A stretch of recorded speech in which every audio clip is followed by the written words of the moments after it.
ready! GMA Weather, serbisyong totoo ng GMA News.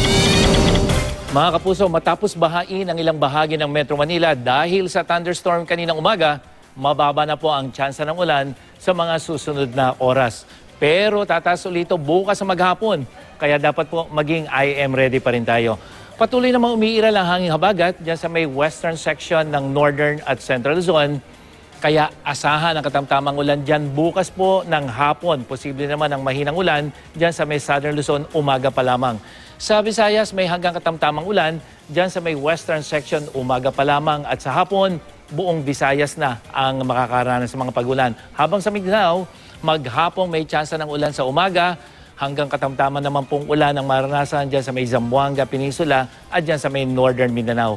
Mga kapuso, dalawang low pressure area naman ang namataan ng US Joint Typhoon Warning Center dyan sa may Central Pacific Ocean. Ang LPA na mas malapit dito sa may Philippine Area of Responsibility, posibleng maging bagyo bukas at inaasahan na papasok ng Philippine Area of Responsibility sa susunod na linggo. Ang mas maliit na sirkulasyon naman, posibleng maging bagyo sa darating na weekend. Pero sa ngayon, hindi po ito nakikita na papasok ng PAR. Yan ang latest mula sa GMA Weather. Ako po si Nathaniel Cruz. Magplano para sigurado. I am ready. Serbisyong totoo ng GMA News.